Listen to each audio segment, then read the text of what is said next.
it somewhere. Okay, It's not that big a space. no.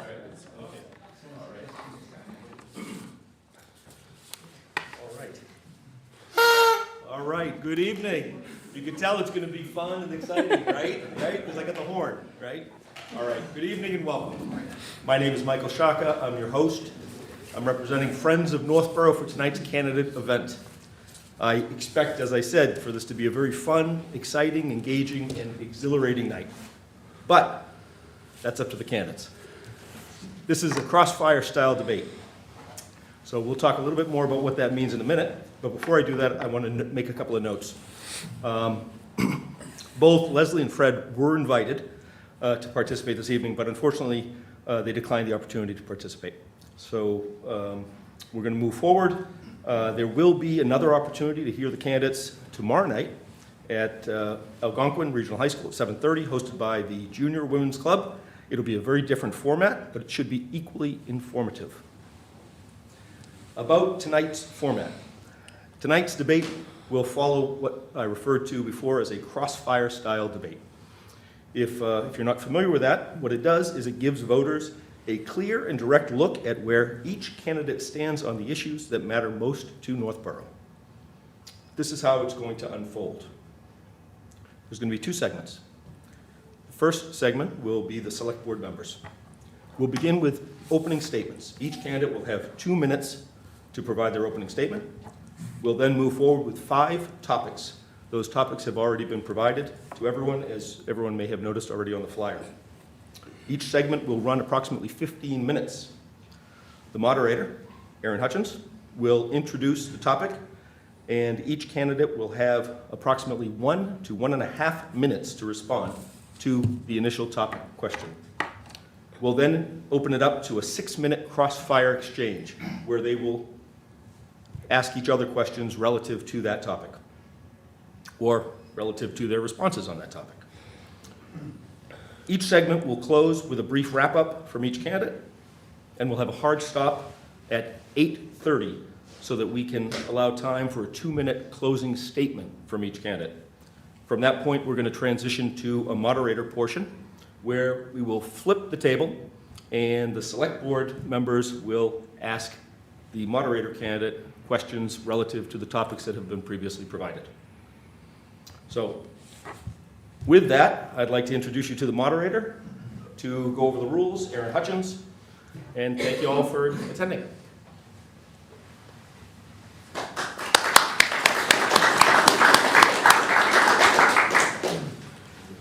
Yeah, I've got it, yep.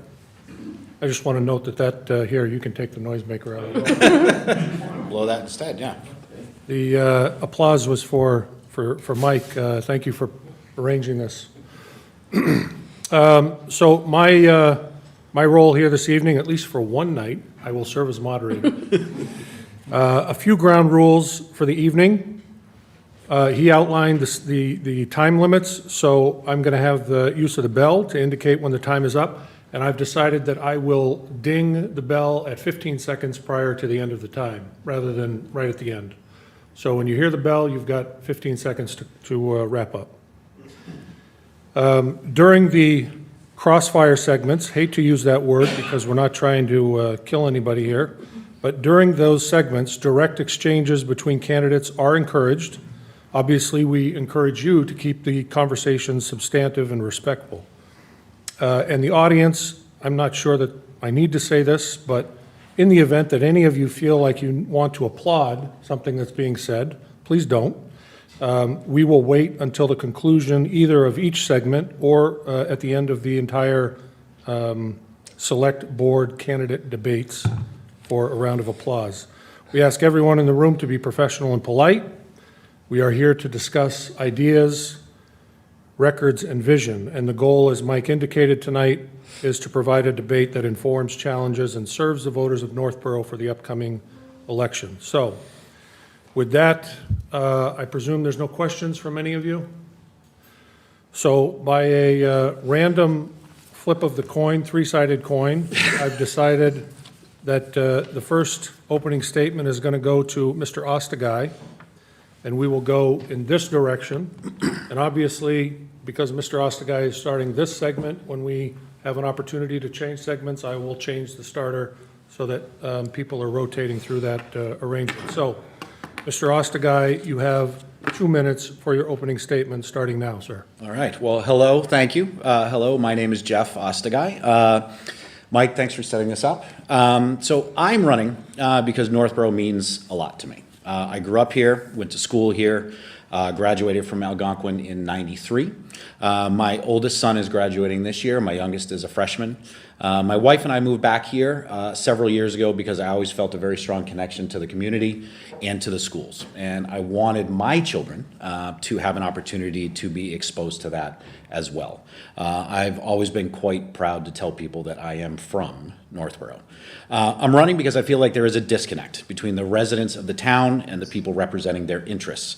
I feel a contentiousness and an unnecessary communication barrier that makes it hard for residents to understand priorities and vision.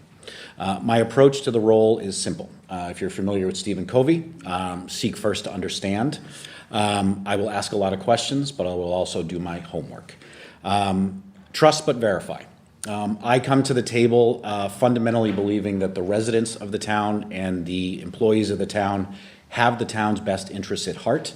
That does not mean I don't reserve the right to ask them to ask hard questions and make them hard decisions or make hard decisions, but I believe that we're all trying to do the best that we can together.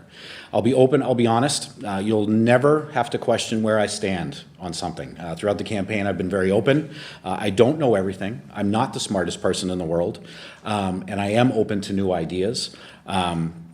I'm willing to work together with people to get things done. I am a resident, not a politician.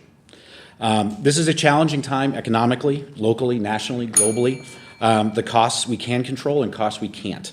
My priorities are protecting the things that drive value in town: police, fire, schools, serving the seniors and veterans whose shoulders we stand on, making Northborough a better place to do business in, and being a thoughtful, conservative steward of residents' tax dollars. Thank you, Mr. Ostagai. Mr. Jones, your time begins now. Thank you. What matters to me is that the town government should work for the residents and not the other way around.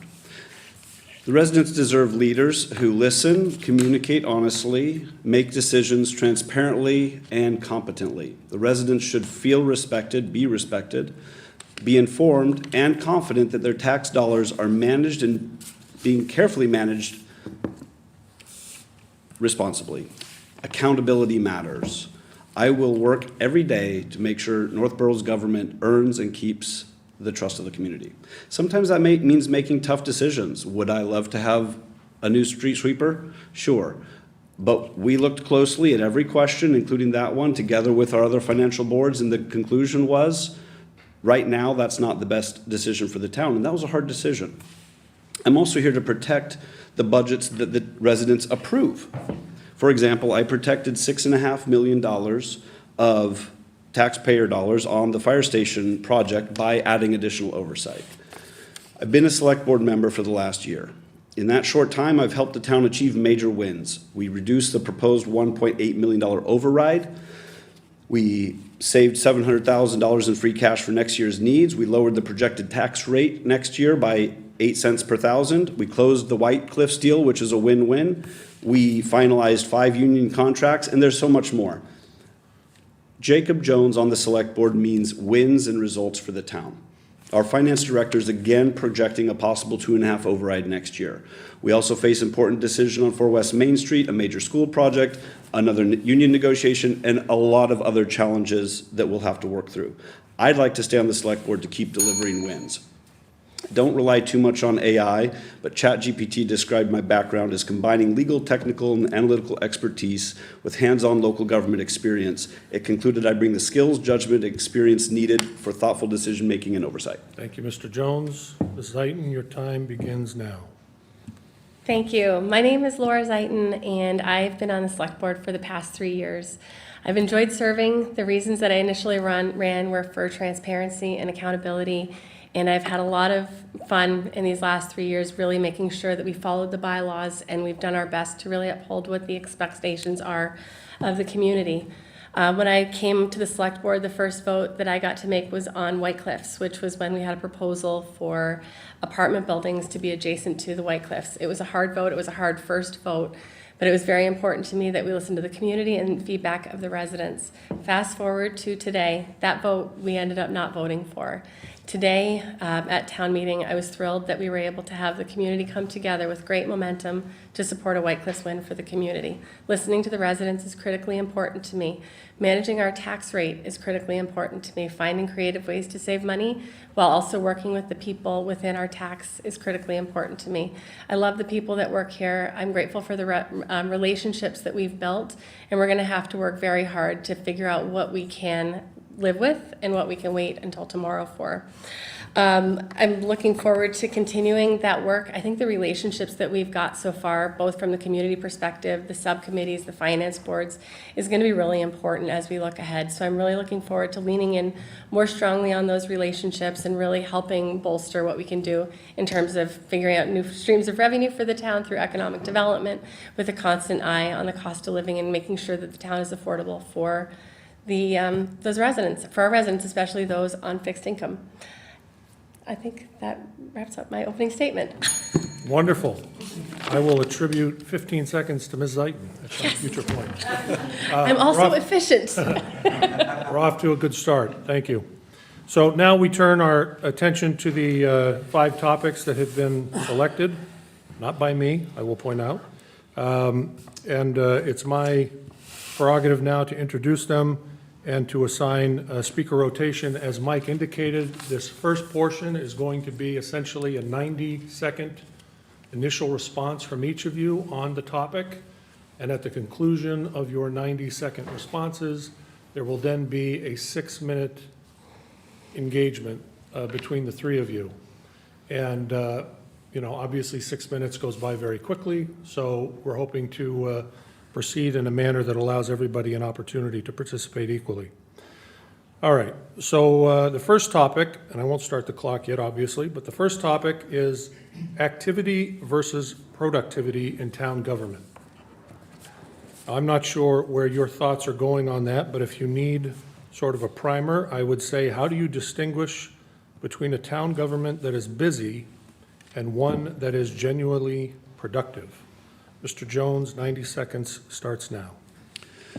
One thing that I've observed in the last year that I've been here, I've watched a lot of meetings of other boards and committees where I learn a lot. One of those that's been very active is the Financial Planning Committee, and they've had a lot of robust discussions about how we can improve measuring the utilization and productive use of town resources, whether that's vehicles that we have, personnel that we have. No one is suggesting that anyone's not doing their job or not doing it effectively. But there are times where a closer analysis will suggest maybe this resource could be shifted elsewhere. An example that I would give is that last town meeting, the town overwhelmingly voted against the Blake Street Improvement Project. 145 to 67 or something like that. But town resources were then spent for the next year re-presenting and re-preparing that project for town meeting again, where it was defeated again. And I was never at any point against revitalizing downtown. I just thought the timing wasn't right compared to the for West Main. So that would be an example of, I don't know that those resources were being well spent. While I don't, we have that's 15 seconds. We have very hardworking employees, no doubt about that. Everyone that I've met scores 5 out of 5 stars for work ethic. Absolutely. And I just want to make sure that we're focusing that work ethic on things that are for the best benefit of the town. Thanks. Thank you. Ms. Zeiton, your 90 seconds starts now. Thank you. So when it comes to activity and productivity, I see activity as the meetings, the agenda, setting the goals, and really making sure that they're goals that are attainable. We're talking right now about economic development, and it's going to be important to me that when we set that committee in motion, that it's got measurable goals. Is it going to be the number of businesses that stay here? Is it going to be the additional revenue?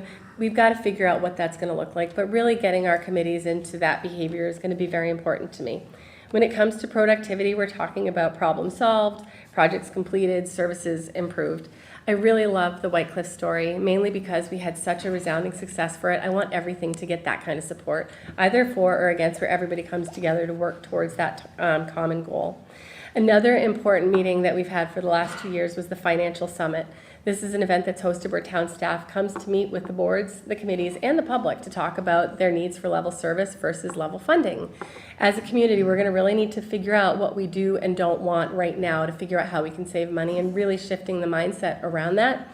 And I think that's going to be a very productive guideline for how we look to the future for how we manage just expenses when it comes to those activities. And then when it comes to activity, transparency is critically important, but also just figuring out how to manage the tax burden on residents. So those are the two key drivers in my decision-making process. Thank you. Mr. Ostagai, your 90 seconds starts now. Productivity starts with priorities, right? If you don't know what your priorities are and you don't know what you're working against, you don't know how productive you're being, right? So I would argue that one way we're going to get to a place where we're able to measure productivity is making sure that all our departments are doing a good job of helping us understand what their priorities actually are. Speaking only for myself, I look at some of these meetings, I watch the meetings, I go to the meetings. I think the school department does a pretty good job of saying these are our priorities and this is how we map this against our strategic plan. I don't necessarily see as much of that from other departments. That's not a ding on the other departments. That's just they can do a better job of helping us understand what their priorities are so we can work against them.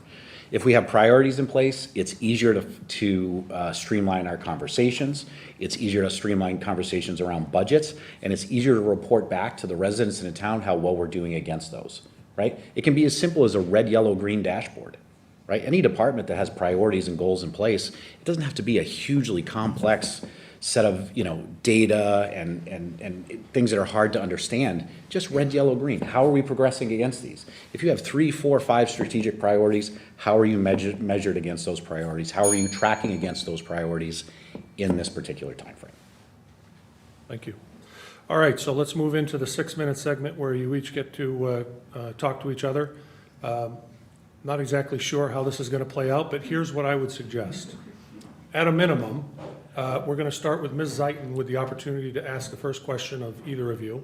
When her question is done, we'll move to Mr. Ostagai to ask a question and Mr. Jones to ask a question. My goal is to hopefully get just one question from each of you. Not sure how the answers are going to go. I'm open to the possibility of, hey, I want to answer that, and hey, and we may run out of 6 minutes on one question. So we'll see how this goes, but for now, Ms. Zeiton, I'm going to start the 6-minute clock, and you get the first question. Thank you. So Jeff, I thank knew it was gonna you be for mentioning that. Well, you touched on a hot button. When you talk about asking staff to come to us and talk about priorities, I feel like they have done that at the Financial Summit. What would you do differently? I would make sure that it's clear, right? I don't necessarily feel like the presentations, I've sat and I've watched the financial presentations, the financial budget presentations. I've sat in rooms with people, there's a lot of questions about what is in those presentations, right? It is unclear to me when I look at those what the actual priorities are. And by that, what I mean by that is, what is it they are actually trying to accomplish? Not just what they're trying to get funded, but what they're actually trying to accomplish. And there's a difference between those two things, right? So that's what I would ask for, right? I think you would ask a little bit more about what are the key and critical things that you need to accomplish and why, right? You touched on needs versus wants before, right? I think that's an important thing too, where we are right now. I think the most important thing is needs. Blake Street is a want, not a need. So that's an example of what I would ask or recommend that we do differently. Ms. Zeiton, do you have a follow-up at all? Nope. Okay, Mr. Ostagai, your question? Yeah, you mentioned Blake Street and the time. Who are you asking? Oh, can I ask him? Or I'll ask Jacob. You mentioned Blake Street and the fact that when we're talking about activity versus productivity, and that it was voted down resoundingly. Why did it come back, and why did we have to spend so much time sort of rehashing that in town meeting? If we want that, to me, and that's not a criticism, that's just it was a confusion for me. Like, why is this here right now when it was voted down, and then we literally spent, I think, well over an hour debating it before we got to a place where we were tied.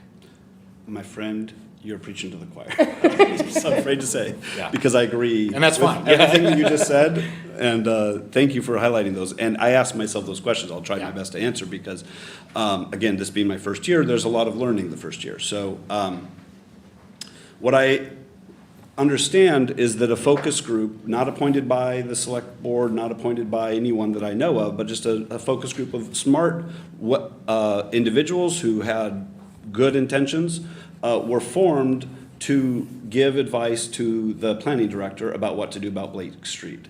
I'm not sure that was the best approach, because I believe the focus group was largely made up of people who wanted the project to occur.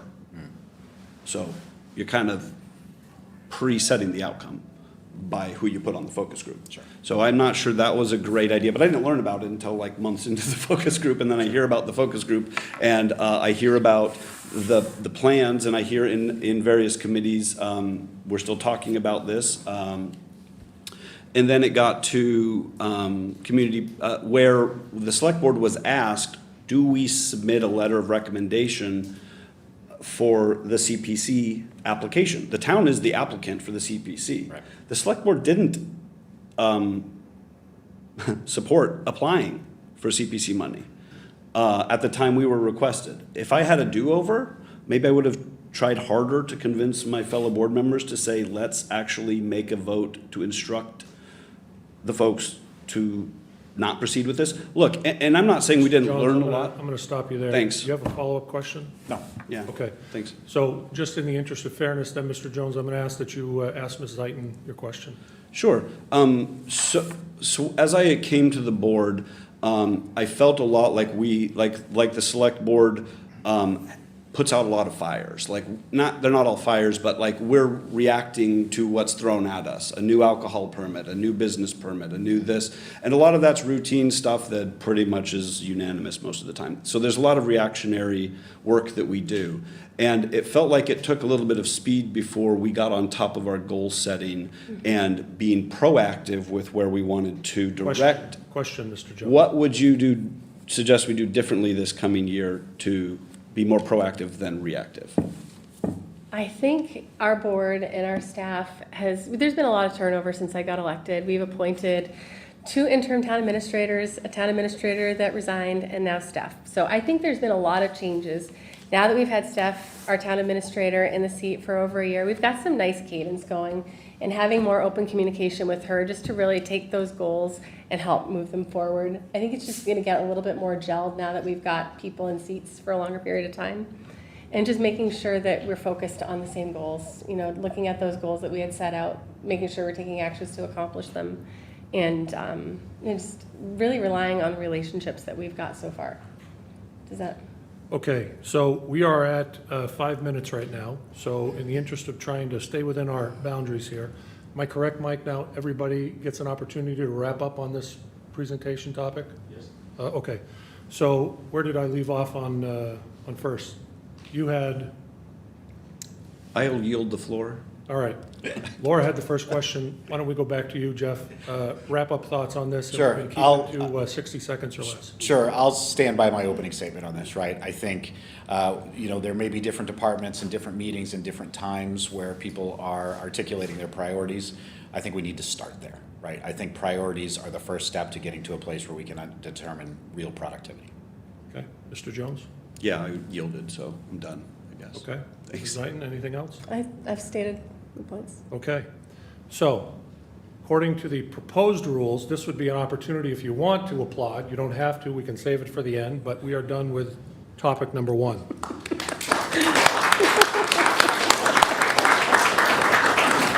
We made it through one. Did that work for everybody? That was great. I felt. We have no bylaws on this. 2/3 vote, anyone? No? Okay. Topic number 2. I think there's Oh, Question? I just have a question. I'm new to the area, and so even the role, I read on it because I saw there's an election coming up. But what is the term?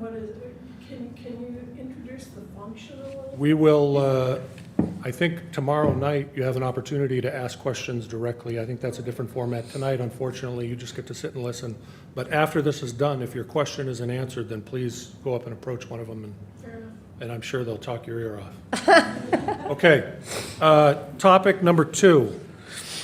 Again, not chosen by me, but phrased in the following manner: addressing budget sacred cows, quote unquote. And by that, I'm assuming we're referring to education and first responders as being the budget sacred cows. So again, don't know what thoughts you put into this, but if you need a primer question, it would be, should any area of the municipal budget be exempt from serious scrutiny during financial periods? And I think, did we start with Laura last time? I don't remember. Yes. So Jeff, why don't you start, 90 seconds? Okay. Okay? Short answer, no. There are no sacred cows. There cannot be any sacred cows, right? There are, again, things that drive more value for the town, right? Police, fire, schools, those drive town values, right? Period. That's why people move into a town.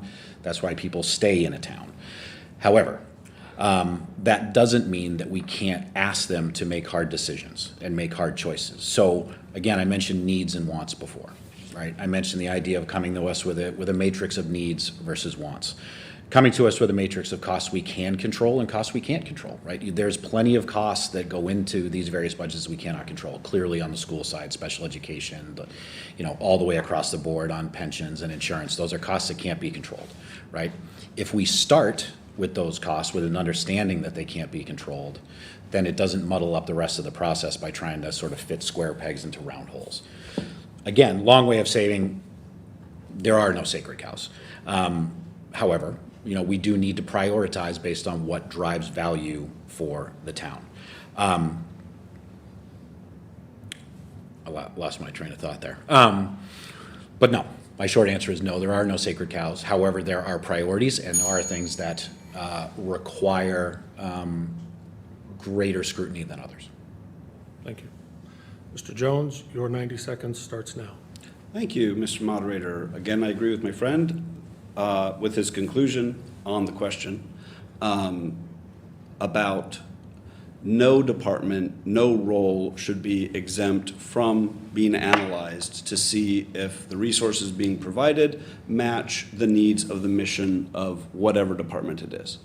And it's sometimes, I think, unfortunate that sometimes folks feel like if you're asking some of those questions, they assume it's because you're against the thing you're asking questions about. And I just wish that we didn't think that way. Period. We should evaluate each department and their needs compared to their mission and what the town needs for that mission. We shouldn't really compare them to each other because each group, and especially the three on the list here, education, police, and fire and EMS services, they have totally different missions. They're not really comparable one with another. And they're all important missions that we would like to not live without. We would like to have them always. And I feel like, to my friend's point, they're high priorities. Does that mean they get unlimited budgets? No, none of them should have an unlimited budget. But I appreciate the ability to look at questions, whether it's, why are we paying this much for special education transportation? I hope I could ask that question without being accused of being against special education. I just want to know why it costs so much. Thank you, Mr. Jones. Ms. Zeiton, your 90 seconds starts now. Thank you. So when it comes to the sacred cows, police, fire, schools, DPW, there's things that we can control and then there's things that we can't.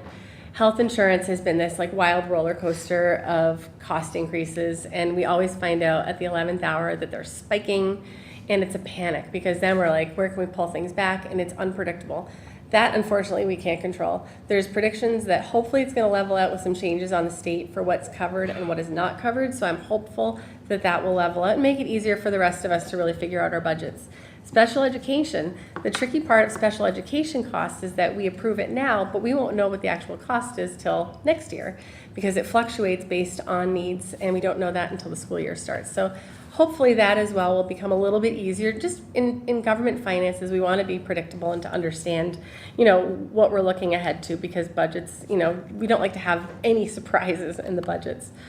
Again, we're going to need to all work together in how we save money. We've talked as a board about getting more standardized reports from department heads on a more regular basis to understand what the expenses are that they're facing. Some of my board members have been very great about identifying decisions that are based on data. And that, I think, will be very helpful next year, just in really looking at more regular updates on the expenses. But at the end of the day, just making sure that we're communicating with the residents, that you are aware of what's coming and what we're facing will be really important. So I'll do my best to make sure that we're doing that. Thank you. Okay, Mr. Jones, I will allow you the first question, Okay, and I'll start the 6 minutes now. okay, last time I went here, so equal opportunity. Fire away. So, oh, I had the question in my hand. Oh, yeah. So our police chief, I've talked to him.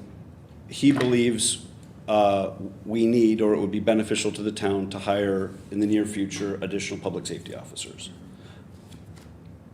I've read the fire reports that suggest that the best practices would be that we hire more fire and EMS personnel. The schools collectively just closed down 14 positions, and I suspect they would say we could use more teachers and other educators. What process would you follow to know how to evaluate those questions when forming a budget? So I've managed other people's budgets pretty much my whole career, right?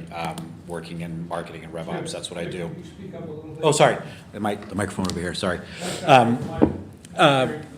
I've managed other people's budgets my whole career, right? And I've, as a marketer, we're always asking for more than what the budget can support, right? That's what marketers do. I will not bring that same to this role, but I have mentioned before that I do think pressure creates diamonds, right? Mm-hmm. And some of the most creative, thoughtful, and impactful decisions that I've made and I've seen other people make are as a function of saying, not necessarily no, right?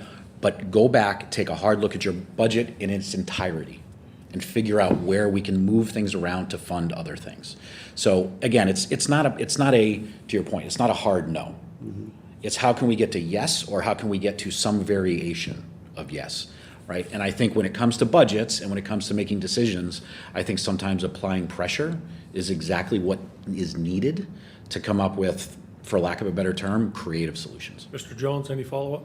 Yeah, what do you do when applying that pressure is construed as you don't like that group? How do you respond to that? I communicate clearly with that group if I need to, right? That's the other part of what I've done my whole career is I am a communicator, mm-hmm. right? I'm happy to sit down, have a cup of coffee, listen to them.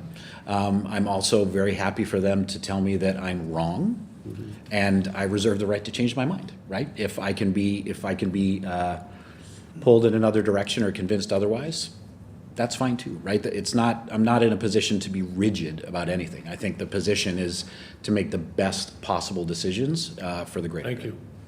Ms. Knight, your question? Thank you. When we were talking about sacred cows, when I started, yes, I know. I don't know you as well as I know Jacob, so I'm sorry. I just never saw this coming, the two incumbents asking all the questions, but Win both ways. So when I joined the board, we merged Health and Human Services, and there was a lot of thought about that and how it came together. What are your thoughts on Health and Human Services and how it serves the community? I think Health and Human Services serves the community in a lot of wonderful ways. It is not, frankly, a department that I'm as familiar with, right, as some others, but I think, like everything else I said, their budgets and what they deliver should be scrutinized the same way. Any follow-up? No. Okay, your question, sir? So my question, I'll go back to Yep. you, Laura, is would you be comfortable going to a department like Health and Human Services and forcing them to come with a budget that is either absolutely level or potentially decreased? So at the financial summit that we host once a year, they do come forward and they talk about what you're going to sacrifice with level funding versus level service. Mm-hmm. And it was eye-opening because if there is level funding, things will be cut. Mm-hmm. And it is difficult. But working with them to really figure out, there's no question we're going to have cuts. So it's going to be really important for staff as we work together to figure out what the needs are versus where the wants are, and really shifting the mindset to not, be as use it or lose it with it's going to happen, how are we going to do this so it's the least disruptive for the community. But I really prioritize, all the help that they do for mental health, all the work that they do for awareness around, some of the vulnerable populations in our community and making sure that they've got the support that they need. So. Follow-up? No. I'll give you a second question to Mr. Jones since you had two to you. I'll ask you the same question. What's your level of comfort going to people and asking for potential cuts? Mm-hmm. And similar to what was asked of me, how would you go about communicating back to those people in the situation where they're not happy about that? That's a great question. And again, I hate to keep referring to my first year. it was a learning experience when I went from what I thought we gave the direction for level funded budget for everyone to somewhere in the process, I must have blinked because I was at every meeting. Everyone came back with a 3%. And I said, that's not what we asked for. And I don't know where we lost the trail. So, part of it was being new. I guess this is how we do it, but I don't think it's how we should do it. So if I had a do-over this year, it would be, yes, I'm comfortable having the discussion. There's a quick side to that. Our bylaws don't let us, individual members, give directions to department heads. We have to go through the town administrator. And that can be a little bit of an onerous process because we can only do that in an open meeting and we only, and so it's a little bit burdensome to officially as a board say, XYZ department, we'd like you to do this. Because an individual board member isn't, as I understand, is not supposed to do that. Thank you. Follow up? Can I follow up? Yep. Why is that burdensome? That would seem to be an incredibly critical thing to do. And maybe I used the wrong word in burdensome. What I mean is, I love your idea of sitting down with someone and having coffee. And anyone who wants to do that, I'm open. And I think a lot of problems can be solved like that. Being subject to open meeting law, nothing that we do as a board can be done that way. And so we have to have a noticed meeting, discuss it out in public, agree on the outcome and agree on the direction. And that, I'm not saying burdensome isn't the right word. It's a bit more work and harder and takes longer than a cup of coffee. Okay. So that wraps up the crossfire. Now we'll start with the 60-second closing, unless you're passing on this one too. Yeah, I really appreciated the discussion. I mean, you are speaking? I wish I am going to take my opportunity if I could. Go ahead. I really, I invite us all to be open-minded about looking closely at everything. Insurance. It's not just, oh, well, that's the cost, I guess. Nothing I can do about that. In fact, this board is looking at insurance and how we can improve that going forward. We've given directions. I don't have time right now to say about it, but it's not just accepting, well, that's how it is. I guess, next question, I like us to be able to ask the questions, and asking questions doesn't mean we don't like the thing we're asking questions about. Thank you. Ms. Knighton? Um, You're good? Yep. No, you actually bring up an interesting point about the 2.9% increase or whatever it turned out to be. I would just say, given where we are from an economic standpoint in town right now, the expectation should be that we should start at a minimum at level funding. There should be no expectation going into this that it would be anything but level funding, and anything above that should be clearly justified. Okay. That concludes the second topic.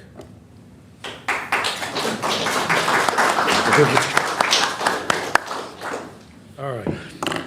Everyone comfortable? Let's move to topic 3. Let's see. Mr. Jones, are we on you to open this one, I think? Possible? This one, the topic is managing and flattening the tax burden. Again, as I have in previous topics, don't know what you prepared, but if you want a primer, I would ask, what is your strategy for slowing the long-term tax burden or reducing it in Northborough? Mr. Jones, is it 2 minutes? 90 seconds. Thank you. 90 seconds starts now. The tax burden is a huge burden. I don't have to say that. You all know that when you open your tax bills, and it gets a bigger burden every year. The budgets we're talking about are $90+ million this year. They're projected to get bigger. They're in categories. Yes, a lot of it's handled by the school committee, which is separately elected officials. But there's a lot we do, and we can work with them, and we do work with them, and should continue to work with them, and communicate and understand their needs. But there's a lot we do have control over. I can't control what the market is on everyone's housing appraisals, but I have taken active steps to try to make sure that the valuation of our residential properties are more fair in comparison to our commercial and industrial properties. And I've made a lot of points about that in meetings, and I hope to see that improve. Beginning with a fair distribution of the valuations of our property values is a way to level it out. That's the first thing that comes to mind. I'm not even down to 15 seconds yet.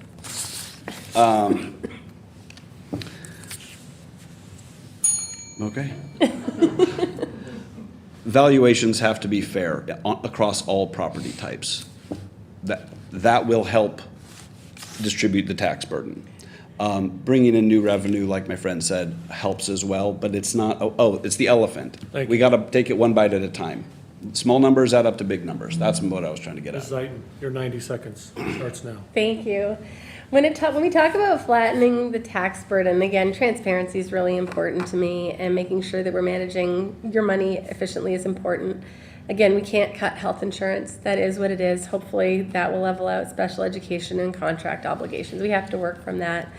From there, I've already talked about ways that we can spend, we can prioritize spending on the department level. I am very optimistic from an economic development perspective. We don't have anyone really looking to help build that revenue stream, and I think that it can make a difference. It's going to start with White Cliffs. When White Cliffs has weddings coming to town, it's going to bring people to the community that are going to spend money at our golf course and our salons and our restaurants. And I think that'll really start to help to grow. We need to find things that are going to bring people to Northborough to spend their money, so it's not just us spending our money here. We need to get more money from external sources. Finding a good use for 4 West Main Street is going to be really important. I'd love a solution that's going to bring some foot traffic to downtown, that's going to help drive some of the needs that our community really wants. Doing more with public-private partnership. I think once we get economic development up and running, we'll be able to find needs for the community that we can work with these businesses to help us fund those rather than taxpayer money and CPC money. And then again, just paying a close attention to the capital plan and making sure that we've got everything prioritized in that way, and just being, getting more visibility into the expenses that we have coming up from a town department perspective. Thank you. Thank you. Mr. Ostagai, your 90 seconds starts now. Yeah, I'll echo a lot of what Jacob and Laura said, right? I mean, there's a good news and a bad news part to all of this, right? The good news is when you look at the tax rate, right, it's been relatively flat. Your tax bill, right, because there's an important distinction to make there, has gone up. It has gone up for 2 reasons, right? One is, again, the assessed value continues to go up, which, again, not necessarily a bad thing, right? If what you own is worth more, that's a good thing. However, to both of their points, the commercial base is not pulling its part of the weight, right? So we have to figure out a way to make Northborough a more appealing place to do business in. And I'm really curious to see where this economic development committee group, whatever it is, goes. I think there's a lot of opportunity there in that. I'm really curious to see how we go about, for lack of a better term, marketing and promoting our town, what we plan to do and how we plan to put our town out there as an appealing place to do business, what those talking points are.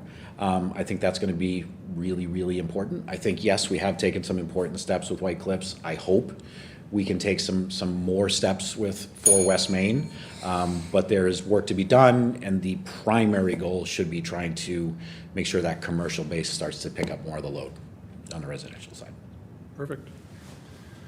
All right, Ms. Zeiton, I think we are back to you. I'm starting my 6-minute clock. Your first question. You can ask me a question. I'm trying to remember what you said. So you were talking about managing the curb. Is there anything that we can be more transparent about this process to the resident, just so that, we're doing a better job communicating to them? Is there anything that you would do differently in that regard? There's a tiny thing, maybe people don't observe it, but I find that sometimes, first of all, people don't go to select board meetings by and large, as you probably know. You don't have good snacks. We don't have great snacks. Maybe we need better snacks. Well, I'll say, it's difficult to follow along sometimes on the meetings when you're watching it either on replay or live, because you don't see what they're talking about. one thing that I started doing recently in a meeting, and I got permission from the chair to do this, was to actually connect my computer to the thing and start showing up on the screen whatever document we're talking about. One of my friends on the board started asking questions about individual line items on our line-by-line town budget. And if I'm a resident watching, you're like, that sounds like a great question, but I have no idea what he's talking about. That's like a transparency communication thing where it's like, I'd like this, that's a thing I'd like to improve on, because I think that it only works if you're watching Zoom, it doesn't go to cable yet. So I bet that's a problem we can solve. Any follow-up? No, thank you. Yeah. Mr. Ostagai, your question? Laura, what are your opinions or your take on a potential split tax study? Yeah. Not implementation, study. We talk about that a lot, and I do, my constant, like, the thing that's in the back of my head is that I'm grateful for the businesses that we have, and I'm concerned about causing any disruption for local businesses. I feel like every time we have this discussion, there's something going on that's negatively impacting their revenue earning ability. I'm open to that. I think that we've got a lot of industrial businesses that do have a lot of money. And I see what they're doing for other communities to give back. I don't know what the best vehicle for our town to be able to get more involved in that. We did have an industrial development committee that's been defunct for over a decade at this point. But I think there is more that we can do along those lines, but I'm not quite sure exactly what that looks like, because an industrial business is very different from a local business. So there's two sides to the coin. Thank you for the question. So, Mr. Jones, your question to Mr. Ostagai. All right. Last I remember, and I could be wrong, someone could correct me, that someone openly said, I'd like to have a dual tax rate. I believe that the 495, I'm forgetting the name of the group, I'm so sorry, the Chamber of Commerce, those guys, really campaigned against that person. And I've noticed it's part of yours, and you probably heard me say, I'm open to that idea. How do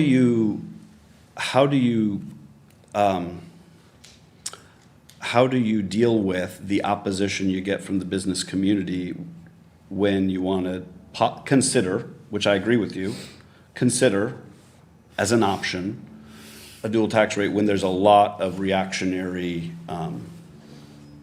built-in reaction to that idea? Sure, and yeah, I would expect that, right? I mean, I think what's the ratio now? It would take something like an increase of $9, right, for a commercial enterprise to offset $1 of residential, something like that. I don't know what the exact number is. I mean, again, this is a messaging conversation, right? And I think there's two elements to this too, right? There is the large industrial side of it. There's also the small business side of it. There is a small business exemption that we could enact. That we can, I think, I don't know what the exact number is, I forget the exact number, but we can offset some of those taxes for smaller businesses when they qualify, to make it easier for some of those small businesses. I think sometimes business begets business too. I think if we start to have a town where there is more activity and there's more going on, it starts to be more appealing for those people, and it might justify our ability to ask for a little bit more to do business in a town where they can do more business, right? So it would be complicated. I know it's not easy. I am not suggesting that we do it, but I am suggesting that perhaps we should explore it. Perhaps we could sort of float it with the business community, have conversations with the business community, get their take on it, get their feedback before we did anything. We'd also have to, I would say, be pretty transparent about what we plan to do to make other parts of their life easier as a community. But yeah, that would be my approach to it. Any follow-up? Thanks. Yeah. Okay. So let's start the minute wrap-up. Mr. Ostagai, we'll start with you. Nothing here, except I want to be clear, I'm not recommending a split tax. What I'm saying is it is amongst the many, many things that we need to consider to try and put us on the best economic footing possible. I think it is something that we should at least explore. Mr. Jones? Yeah, budgets are big. Deficits are large numbers. When the first number you get is, gee, we're gonna be facing $1,800,000 override, or a 2 million, or whatever the number, it's really easy to get overwhelmed about a big number. And then you look around and say, well, I don't have $1.8 million solution. And you're probably not gonna find a single $1.8 million solution. the approach that I take to solving these problems of flattening the tax burden includes finding small ways here and there, one example being which, the select board salary. I know it's a silly topic because it's barely worth talking about. It's a little over $6,000 a year. Not worth really, it was like $90 a month per select board when you take out the taxes and stuff. And, but I don't think we voted unanimously to zero that. And you could say, well, that's only $6,000 a year. Yeah, every year from now into forever, that's one little tiny piece of the puzzle that we have to solve. And you only solve the puzzle with small pieces to solve the whole puzzle. Forgot the 15-second on that Sorry. one, but you're right at the minute. Thank you. Ms. Zeiton? I think I'm good.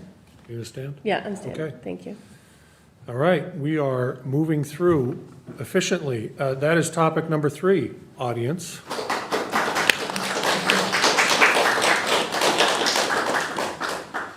Okay, on to topic number 4. The topic is technology, and we've touched on this a little bit already, but technology for transparency and efficiency. The primer question that I would throw out is, how would the town use technology or improve it to facilitate transparent and operational efficiency? And I think we're at Mr. Jones. So your first 90 seconds, sir? Sure. In my opening statement, I kind of, as part of this point, made a reference to something I got from ChatGPT. AI is a great resource. We use it in my firm. I'm a lawyer. We use it. We don't rely on it. But we expedite a lot of our processes using appropriate use of AI, subject to verification. There's a lot of lawyers who've been sanctioned for citing cases to judges that don't exist. You probably know about that, Mr. Moderator, working at the court. That's really bad. And I've unfortunately seen some situations where AI is used and bad results come out of it. We don't want to be doing that. But there's a lot of things that we can use it to improve the speed of making a financial spreadsheet report document, in which Jason does a great job, so this is maybe not a great example because he seems to have a good process. But those are the kinds of things where we can save hours of our staff's time by turning some of these tasks into easier to accomplish tasks and AI is just one example of technology. Other technology examples have been mentioned in the Financial Planning Committee. I like where those ideas are going. It'd be interesting to know, are they going to save us money in the long run, or are they going to cost too much? What's the balance there? Great questions. Okay, Ms. Zeiton, your 90 seconds starts now. Thank you. I love transparency, and anything that we can implement to make the information that we discuss more readily available to the residents is important. And it's definitely an area that we can improve on. We have a lot of great boards, including the financial boards, that really go through nitty-gritty details. I would like for those to be better communicated, just that you're aware of what we're looking at, so you're not surprised when, votes come up for things at town meeting that we don't support. Just making sure that you're aware of the reasons why. There is ways, I think, through Zoom with AI Companion that we can really consolidate the meat of our meetings to make it more readily available to you. I was talking to our town administrator just about what that looks like and maybe figuring out a way to highlight that. We have talked a lot, the town administrator has her corner where she'll put a lot of the high-level stuff, but I think that we need to get even more granular in the detail that we do provide to the residents. At the end of the day, when it comes to transparency, I'm a firm believer in our charter and bylaws. I want to make sure that we'll continue to, to focus on that. We're currently in the process of recodifying our charter for the first time since 1996. I think cleaning up that process is going to make it a lot easier for you to understand what these boards are, what they do, how they work together, and really understand the foundation of our government. Thank you. Oh, that was just 15 seconds. Okay, we're good. You're good? Just a reminder, that is a 15-second. Mr. Ostagai, your 90 seconds, sir. Yeah, we've danced around the AI piece a little bit, and I want to be a little more specific about what I think we can do with it, and I think you started to touch on it, Laura. It would be an incredible benefit, I think, to the people that either aren't attend or are attending or want to see a summary of a meeting. You can run that through AI in a matter of seconds and put together a very simple, bulleted explanation and rundown of what happened in that meeting, right? That doesn't mean you don't have to look at it and make sure it's all accurate, but it's public information anyway. We're not at risk of sharing any sort of private information or doing anything like that. So even literally, to your point, taking a select board meeting, running it through AI before you leave the room that night, and posting it that night with a quick rundown of what was discussed, what the outcomes were, and what the next steps are. That would be incredibly simple to implement, and I think it would go a long way towards helping people have a better understanding of what's going on in town. I think the town meeting is another perfect place where we could implement AI to make all of that stuff on the warrant English, right? I think it's written a certain way, and I know it needs to be written a certain way, but I can tell you the first thing I did when I saw the final warrant is I took it and I put it into Claude. I don't like ChatGPT. I put it into Claude and I said, can you please summarize this for me in a way that makes it easier for me to understand these issues? So I think there's a lot of things like that. The last thing I will say too as well, it is 2026. Our town website looks like it was built in 1886. We could probably re-engineer that to make sure that a lot of the information that people want to get a hold of is a lot easier to find. Thank you. Okay, Ms. Zeiton, I'm going to start the 6-minute clock, and I Okay. think you get the first question. Oh, sorry, I thought we were moving on to the next topic. So we're talking about transparency and Technology. technology. I think I had read that, did you have, had you talked about, I can't remember, there was something you were talking about, was it a management software or something? Me? I read something that you had posted along those lines, but maybe I imagined it. No? Okay. I don't have any questions. Pass. I'm sorry, I'm going to pass. Okay, Mr. Ostagai, your question to either or both? Yeah, so I guess a question for Jacob, maybe a slightly unpopular topic, but when we talk about technology and we talk about using technology to create greater efficiency, how would you potentially look at doing things like town office hours, streamlining those office hours, looking at creating fewer office hours, using more technology to serve people? And having sort of, not necessarily a by appointment only, but streamlining some office hours and using technology more to deliver town services. It's a great question. I hadn't thought about it. Currently, I think most folks know, like, Fridays, they close early. That's currently sort of like the schedule. The rest of the days, they're fairly open. It is something that would need to be addressed through union negotiation, of course. Anything that impacts municipal employees' work schedule and all that. But look, I kind of agree with you in a sense of, like, if it has a potential of improving services to town and at the same time costing less money to town, I say that is a thing we should look into.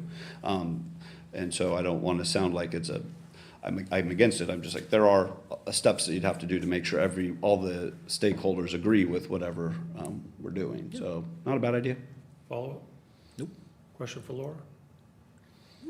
Okay, Jacob, your question? Yeah, so I have a question for Laura. So I think as we've worked together, I've seen, and maybe you've noticed it too, sometimes we'll see a situation where maybe this isn't under the topic, you can tell me, moderator. It is related. Where there's maybe an antiquated bylaw or a bylaw, whether antiquated or not, that doesn't seem to make sense today, and then we run into the situation where, like, gee, it looks like we're violating that bylaw. What should we do about that? I mean, what's your general approach to, should the town be following its own bylaws? Maybe that's too much of a softball, but, you know, what do we do with the fact that sometimes old rules are outdated? I will allow the question because it relates to transparency, There we go. but it does not at all relate to technology. Including with technological solutions. How would you do that? It does. It happens a lot. Our charter is really out of date and it's confusing. So if mistakes are made, it's totally understandable that there's confusion. But I think it's important that we address them as soon as we identify a problem. And if there's a problem with the charter, let's go back and fix it. You know, there's been changes that have happened, and it's, you know, I'm going to go off topic. Back in 2016, there was a change at a select board meeting where they changed the reporting policy for police and fire. And that's something that reports to the Board of Selectmen. And it's created a lot of challenges for how we work with police and fire now because there's a lot of confusion. We need the charter to be very clear that this is how we work together. And I feel more knowledgeable about what that process looks like now. And I understand where the problem came from because the policy wasn't properly taken through town meeting.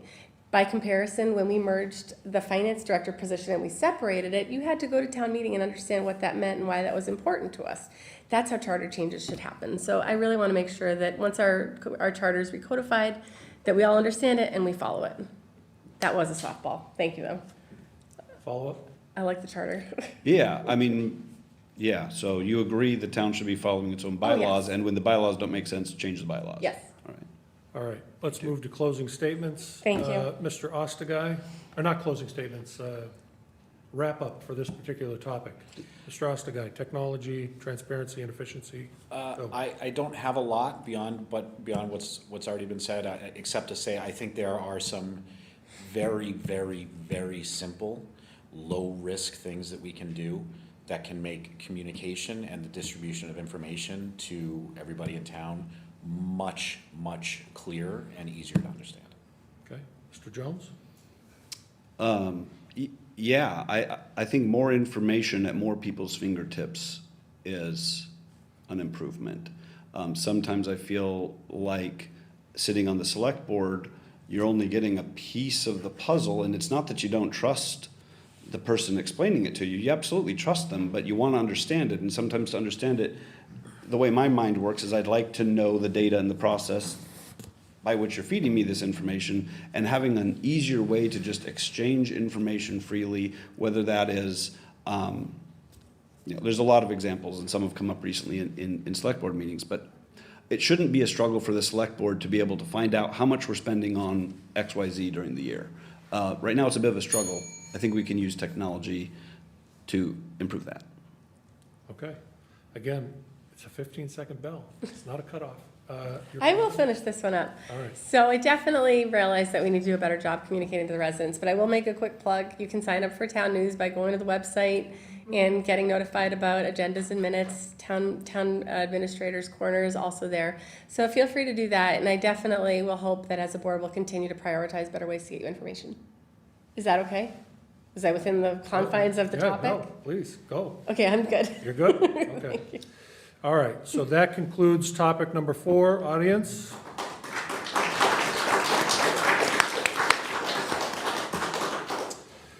Okay, so we're going to move to our final topic for these individuals, and that is accountability and performance measurement. Again, as I've done with the previous 4, my primer question, if you want it, how should Northborough residents measure whether town departments and town leadership are performing effectively?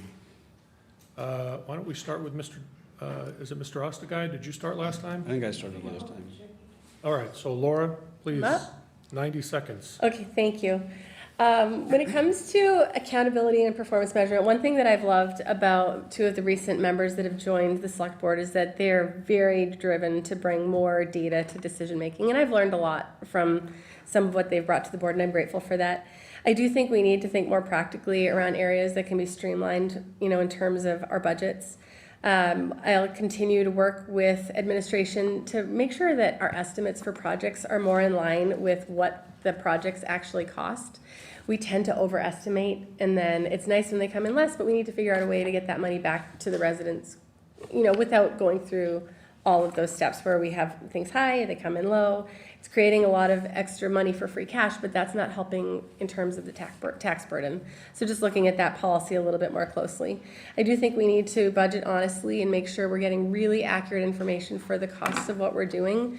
There's a lot of discussions from financial planning that came up this year about the very high price tag that we pay for projects, and we will lean on prevailing wage and other justifications. And from the finance people that I spoke to on those committees, they feel very passionately that there's more that we can do to save money along those lines. So I will lean on those folks way more closely.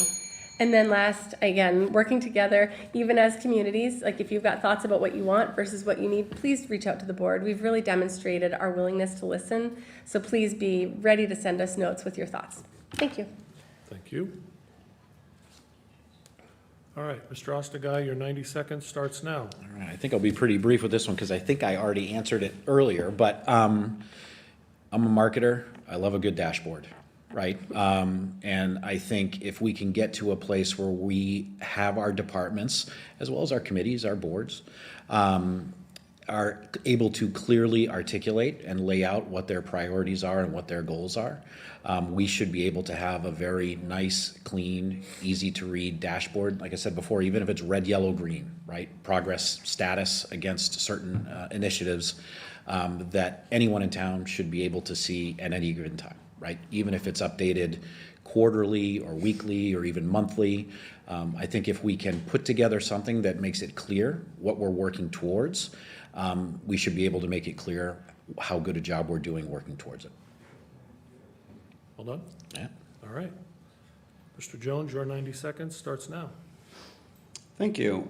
I want to be clear about what I mean when I say accountability. And to me, accountability is a good word. It's a friendly word. It's a word that acknowledges that we're all humans and we all sometimes make mistakes. We sometimes miss things. We sometimes forget things. And so having accountability with each other helps us synergize better and work together better. Accountability isn't to beat someone up when they fall down. Accountability is to say, here's what we're working on, we achieved it. Check. Here's what we're working on, here's why we can't achieve it right now, and what we're doing to be able to achieve it, or why things have changed in the process.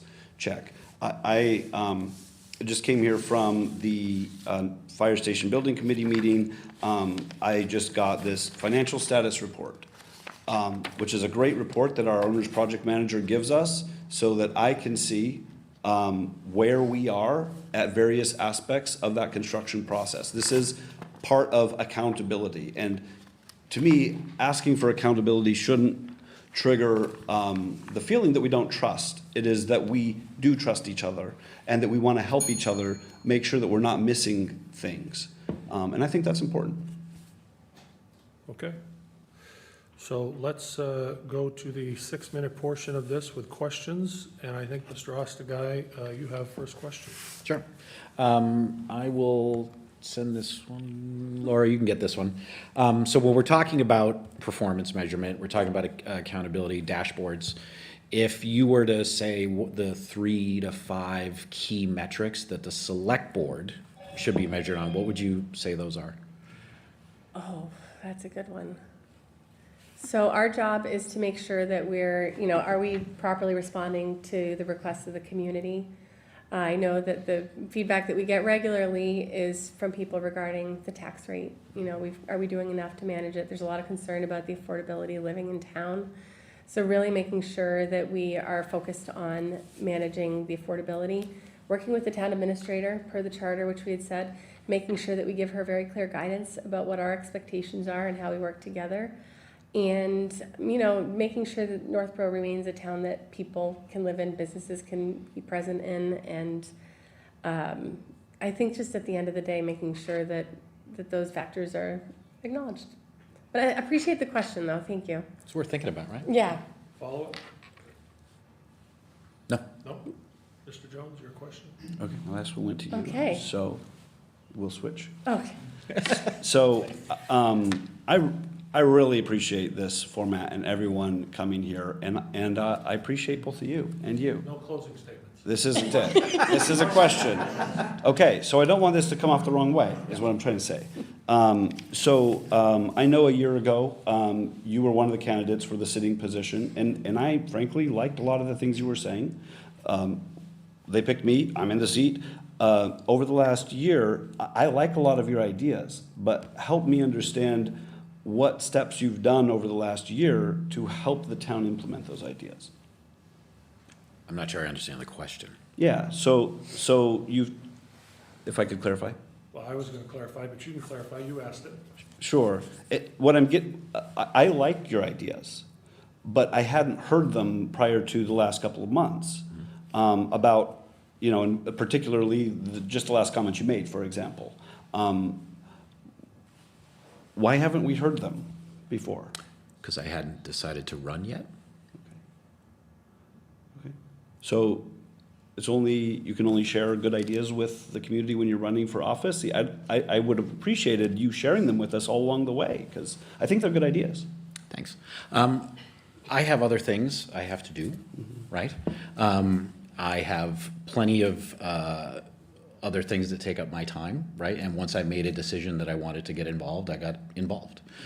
Prior to that, I had to decide whether or not I wanted to dedicate the time and the resources and the energy to doing that. Kids and stuff at home, so that's why. I would imagine a lot of people not prior to running or getting involved, there's a lot of people that have a lot of opinions, but they don't necessarily express them day in and day out. Yeah, that's fair. I mean, yeah, my follow-up is I would hope people feel welcome to share their good ideas at any time. Okay, your question, Laura?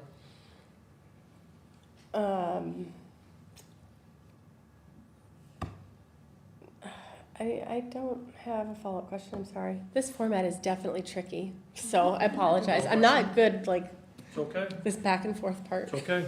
So if there are no more questions, then we will move to the wrap-up portion of this topic. And who are we starting with? Mr. Ostagai? Why don't we start with you, sir?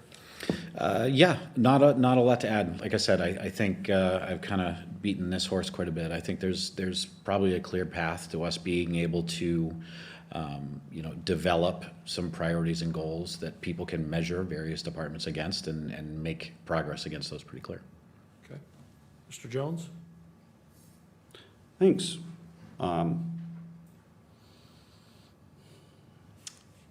Being able to ask questions is so important, even if you think, well, he should know the answer to that.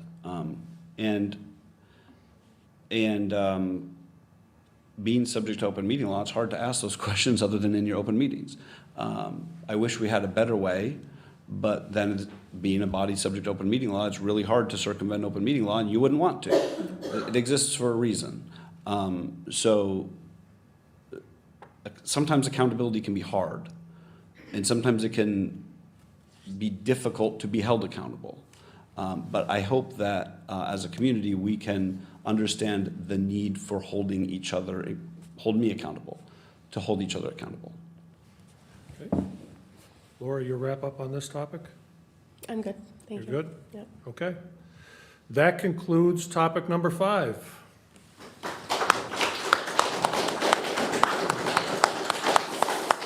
All right, so unless I'm missing something, Mike, fill me in. I think we've arrived at closing statements, yes? And those are again going to be 2 minutes. Yeah. And let's see, did we start opening statements with you, Mr. Ostagai? Laura? Yeah, I think we went like something 1, like 2, that. 3? Yeah. All right, then let's go in reverse. Mr. Ostagai, you have the floor first, 2 minutes. All right, so I'll keep it brief. I'll actually lean into Jacob's question for me before and kind of address the elephant in the room, which is I have not done this before, right? Everybody knows that, but that doesn't change the fact that I think I bring the right skill set and the right mindset, and frankly, the glorious lack of agendas and biases to the role. I have worked with and in very large organizations with very large budgets, for lack of a better phrase, managing other people's money for the majority of my career, right? The approach I take to this is very business-like, right? I look at running the town like a business, right? And I think that it's not the same. It's, again, I mentioned before, I wrote a post about apples and dump trucks, right? They're not the same. But the basic fundamental principles are, right? We have to do a better job of increasing our revenues to balance everything out. And I think we have to just look at every conceivable option. There's plenty of options on the table. I know you guys have explored a lot of them. And I know it takes a lot of time and effort to explore all those. But there are certainly plenty more that we can explore. And I think we have to be thoughtful, we have to be creative, we have to have honest conversations, we have to communicate clearly, we have to make sure that everybody in the room or out there is clear on the things that we're debating and discussing, to make sure that at the end of the day, not everybody's going to agree with every decision, but the vast majority of the community is informed. Good. Yep. All right, Mr. Jones, your 2 minutes starts now. Thanks, Mr. Moderator. Shortly after I moved to Northborough, I made a post about it. I moved to Northborough for family reasons. Our roots are here. You can read the details online. Shortly after, we had a frozen pipe that caused a bit of a disaster in our home. Insurance covered it. We hired appropriate contractors who pulled appropriate permits, and we thought we were doing everything right. We were also installing solar panels on the roof at the time, which was a separate project, and that was all being done right. Solar panels had a full final inspection. They were good to go. Just connect them. We needed a certificate. Well, before I got the certificate, a deputy inspector who doesn't work for the town anymore gave me a stop work order for reasons that were insane. They were wrong. And that's when I felt the town should not be treating its residents this way. This is not a town that's working for the residents. And that's when my friend Laura invited me to volunteer, and I volunteered on the zoning board, where I could have a little bit of impact of helping residents' interactions with the building office if they didn't like the outcome of a decision. And I feel like I have made some changes and helped us make it more of a town where the town works for the people. And that's what I'm for, is a town that works for the people. And that's what I'll try to continue to do. All set? Yeah. All right, Ms. Zeiton, you have the closing words. 2 minutes starts now. Thank you so much for hosting this. I really appreciate everybody coming tonight, and I appreciate all the feedback that we've had. This has been a really neat experience just to learn a little bit more about some of the other candidates. Transparency in the future is going to remain a critical goal for me when it comes to this role in the select board. I have really enjoyed the work that we've done. You know, we've had some great projects. We've approved 13 Church Street. That's a project that's going to be coming to fruition that's going to bring some livelihood downtown. We have approved clickers at town meeting. Hopefully that's made that process a little bit smoother. We went through a lot of ARPA projects as a board, and I think there's some really great new additions to the town. I got to be a part of electrical aggregation, which is helping the electrical costs for our community. I was a part of the support for 432 Barefoot Woods to bring more trails to town. I think trails are a great spot for Northborough's amenities, and it brings people from all over. White Cliffs was great. Being able to avoid an override is great. And really looking to the future, economic development, finding more creative ways to save money and raise money, and really leveraging the relationships that I've built so far. So I hope you will consider voting for me. I thank you for the opportunity tonight, and let me know if you have any questions. Thank you. All right. Well, thank you very much to each of you for what you've conveyed. I'm sure it's been informative for those that have been in attendance. I am thinking to myself, I may have put words in my mouth that shouldn't have been there relative to tomorrow night's activity. I'm not exactly clear whether it's going to be a Q&A from the audience. I don't know. Is it? For sure? Options for questions. There will be options? Okay. Yes, they will be written.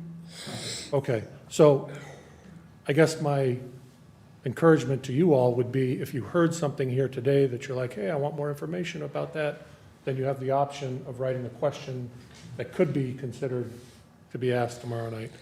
I guess with no, it will be asked. And obviously, all of these individuals are on the town social boards and available for contact.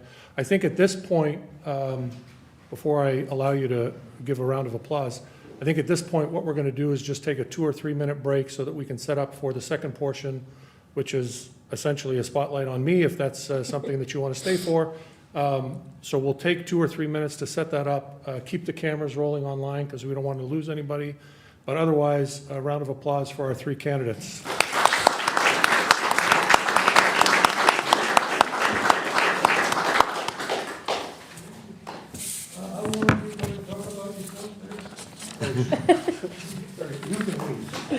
Can we make a potty break? Yeah, 2 or 3 minutes. Yeah. Okay. So, Mike, what I'd like to do is just put all 3 at one table over there. I'll sit over there. I don't want to stand. Yeah, I'm getting there. Where do you want to go? I'll sit yours. You sit over there. Sit over here. Want to just scoot? Yeah. And then in terms of, I don't know that it's necessarily, there's 5 topics. Yeah. So.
So do you want to just quickly introduce this, Mike? Yeah, I can introduce this segment. Here, right here. Here, so we'll just Wing it? Yeah, just. All right, so hopefully everyone had a good time, the first segment of this. A little bit of a different format, we're trying something new here, and hopefully it had some excitement and some good exchange. It seemed like there was some good information conveyed. Now we're moving on to the second segment, which is the moderator portion. Unfortunately, as I mentioned, Fred George was unable to attend, so we just have Aaron here, who's going to provide some color relative to a few different topic areas. And without further ado, please. I'll take my intro. Yeah. Intro. Do we get a bell? Have the He bell. gets to ring the bell. Can't we ring the bell? Right? give Jeff. Somebody got a clock I don't know going? if I trust Laura. Put it right here in the middle. Laura can ring the bell. But God, give us the bell, man. That's the most. Tell me when I'm on. 2 minutes. I believe we're on, if you guys want to get the clock going. I'll get the clock going. Okay, So, no, this is my opening statement. opening statement. Opening statement. All right. So I feel like the individuals who are here watching this may already know much of this, but, and I said a little bit about myself at the town meeting for those that watched that. What I didn't say is I have been involved in this town in a volunteer capacity since the early 2000s. So essentially 20 years off and on. My first foray into town volunteering was on the little-known cable TV committee, where it was a committee of two. It was me and Kathy DeGalish. And I don't even remember what we did. And from there, transitioned to the Community Affairs Committee with Virginia Sims George, who's Fred's wife.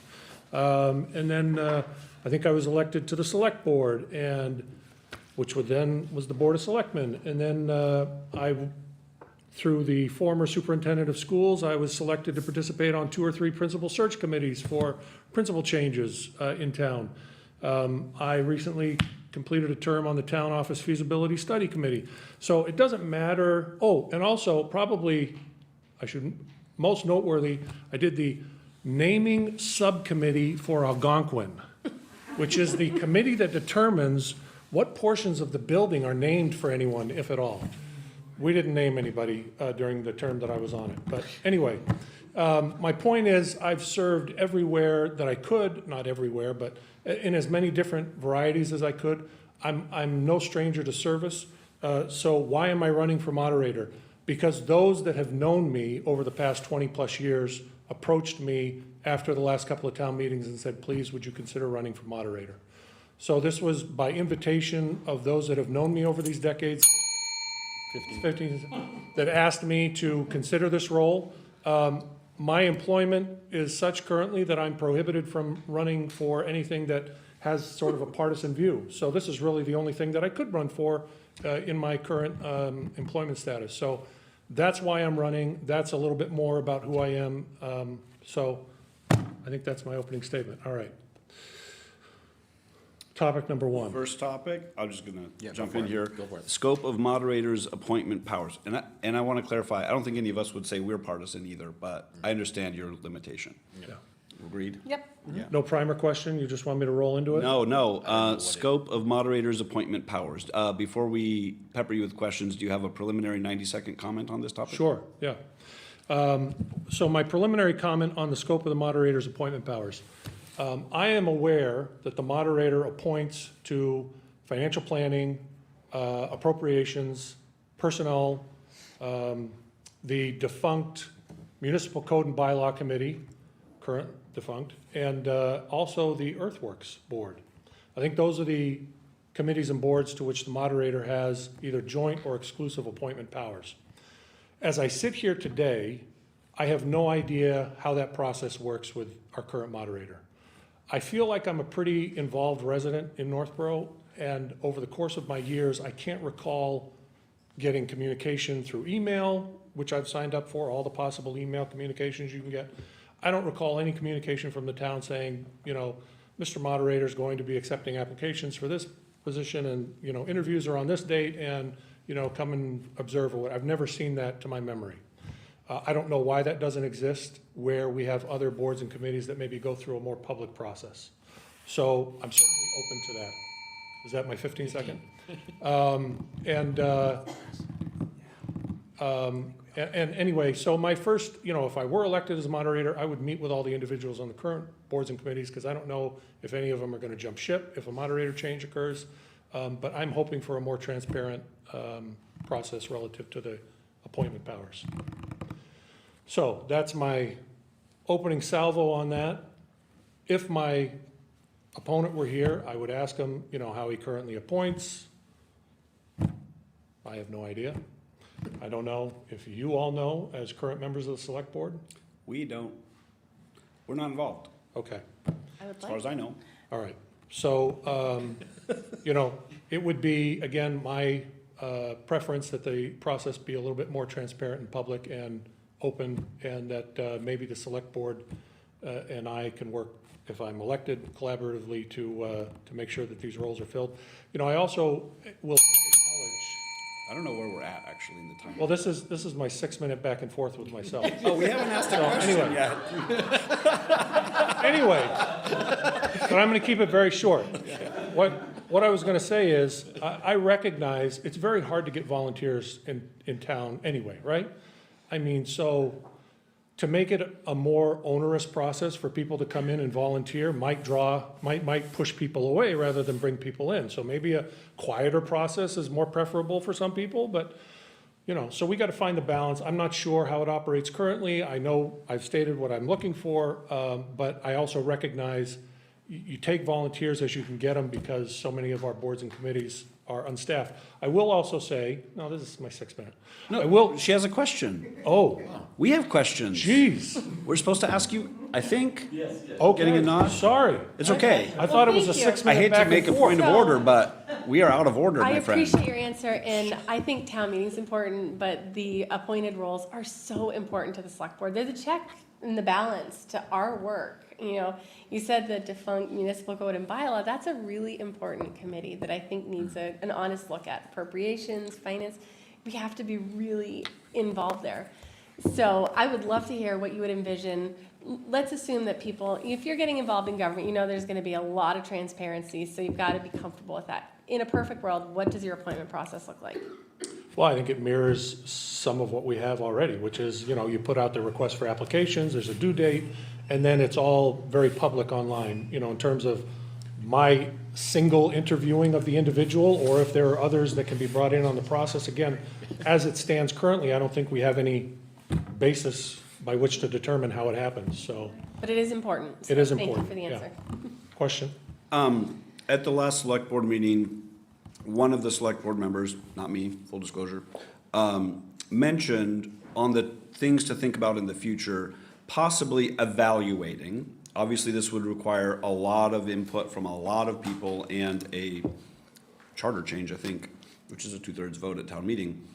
But the idea of potentially combining appropriations and financial planning into a single committee for efficiency. Certainly, that would affect the appointing powers of the moderator, since the moderator appoints in the entire appropriations committee, and about half plus one is through the appropriations committee. One person goes on the financial planning committee. You appoint the other three.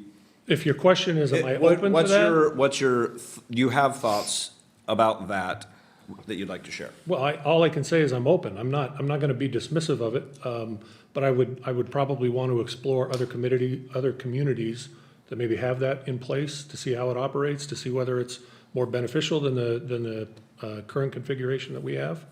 So I'm open to it, but quite candidly, like Mr. Ostagai said, I've never been in this position.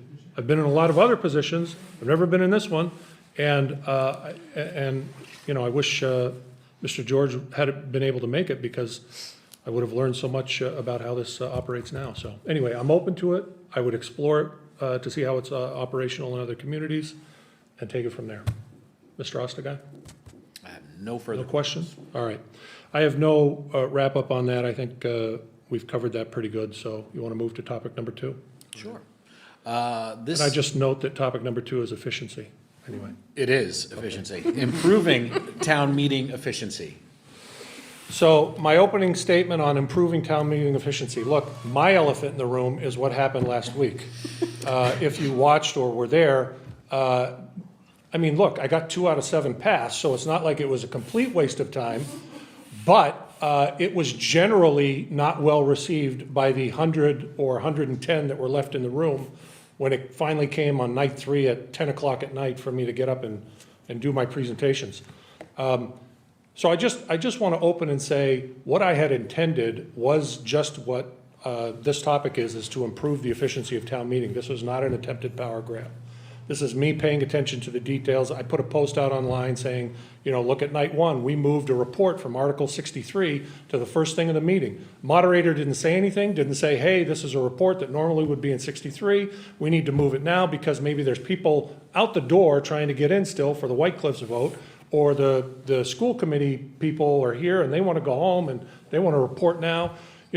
And nobody would have objected, but the bylaws require a 2/3 vote for something to be moved, and it didn't happen. So, I made a petition saying, moderator's discretion, remove the 2/3 bylaw. That's essentially what happened in our town meeting. The moderator had the discretion to move it. He moved it, but there wasn't the required 2/3 vote that our current law requires. So I was simply saying, this is how we're doing it currently. I think we should continue. I think it makes good sense. The moderator's job is to control the flow and efficiency of that meeting. Okay, So I have that's a perfect segue. So I want to no questions. I want to word this carefully. How, when you said control the content and the efficiency of the meeting, when someone's making a comment on something, I'm sure everybody has noted that far too often those comments veer far, far, far, far from the topic at hand. Sometimes they land the plane, sometimes they don't, right? How would you balance sort of telling someone like, okay, that's enough, or we need to land this thing a little bit clearer without necessarily stifling someone's opinion? You see what I'm trying to say? I'm trying to word it carefully. I do, I get it. And I mean, obviously, the big issue is everybody's got First Amendment rights, right? They can get up and they can talk, and they can pontificate, and they can even insult. And that's within their First Amendment rights. I think that much of that can be allayed by the moderator's introduction of how comments are supposed to operate. When we hit the first article that's going to require public communication, in terms of, if you're getting up just to say, I support this article, don't get up. If you want to get up and say, I don't support this article, not that we don't want, people supporting the articles, but really people getting up and saying, I support this. I don't know of any individual that has ever said, well, because that individual got up and said, I support it, I'm going to change my vote, or that swings the table for me. People make up their own minds, and I'm not aware of any instance where somebody has been persuaded by somebody who got up and said, I'm going to change my vote, or I support this. The much more productive use of public comment time is, I oppose this because of X, Y, and Z, or I have questions about this that weren't answered in the presentation. And if those kinds of comments come up, that's an indictment against the administration, right? Why weren't these questions asked? Now, you could say, well, because the resident waited until town meeting to educate themselves, versus all of the meetings that went on throughout the course of the year or the 7 months leading up to town meeting, and they should have been more well-informed. But again, if I were moderator at a town meeting, my encouragement to the citizens would be to not get up and say how much they support it, but rather get up and say, I oppose it for X, Y, and Z reasons, and let's discuss that. That's what it's for. Or I have questions about it, because just getting up and voicing support doesn't move the needle, doesn't necessarily change how the vote's going to go. People come to these meetings primarily, most of them, with their minds made up about how they're going to vote on certain things. So anyway, I hope that answers the question. Any follow-up? No, sir. Question? So I think are you aware of our bylaw that, I'm not going to quote it exactly, but it generally stands for the proposition that a motion to end debate is not in order until there's been an adequate opportunity for Plus and those minus, yeah. Opposed and pro to have an opportunity to speak. You're generally aware of that? I am. And are you aware that sometimes that comes in conflict with moving the question? I am.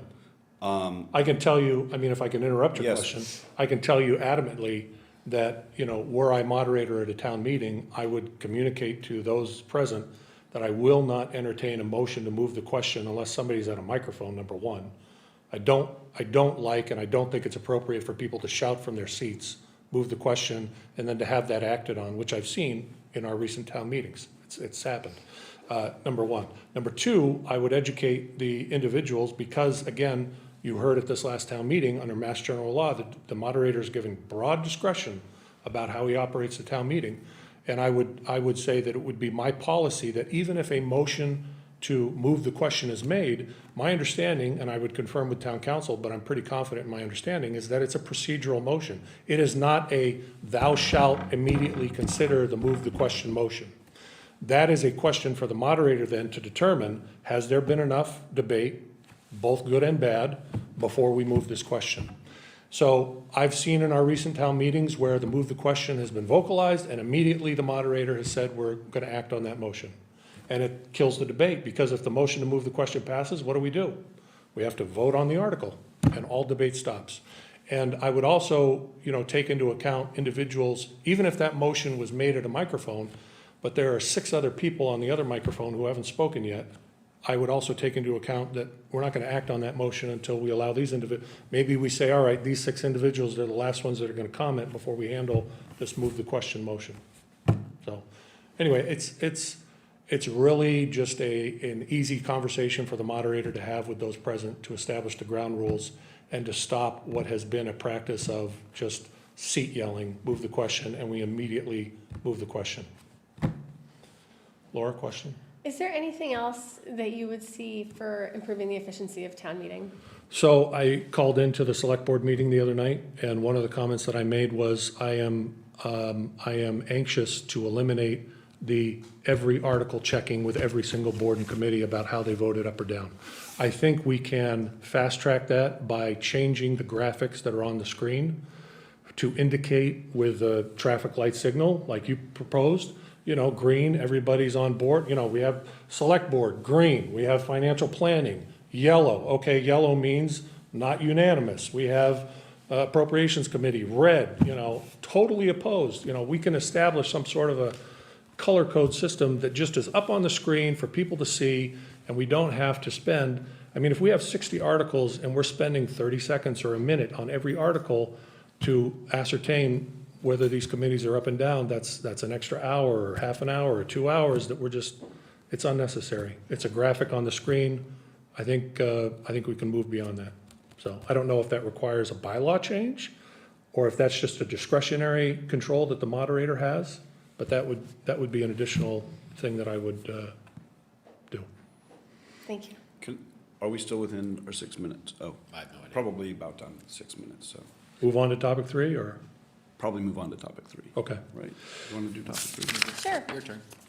Well, let me give my intro on this. Okay. You We can don't know tell what what the topic three is. topic- You know Yeah, go ahead. Increasing resident participation. What are Thank your you. thoughts? All right, so this, again, going back to the elephant in the room for me, the last week, one of my articles, giving the moderator discretion about who's in the meeting and who's not. That's the way the current bylaw is currently written, and the only thing that I proposed was that we remove the 2/3 vote from the body, because if anybody, and we certainly have seen people just anxious to make motions. It hasn't happened yet, doesn't mean it wouldn't, but if somebody made a motion and said, I'm not okay with this individual, being in this room right now for our town meeting, it slows everything down. Now we've got to take a 2/3 vote. Look, I did not respond to the commentary the other night because when you're facing a crowd that is clearly not friendly to the ideas, it's not going to do a lot of good for me to try and sell it. But I will just say, those that know me cannot possibly imagine that I would prohibit anybody from coming into town meeting, children or, non-voting citizens or whoever. That is not the point of what I tried to accomplish the other night. I would never do it. Fred, our current moderator, never takes the podium and says, I have allowed all of these individuals into the room. We don't need that. It's not a question. We just accept that they're there.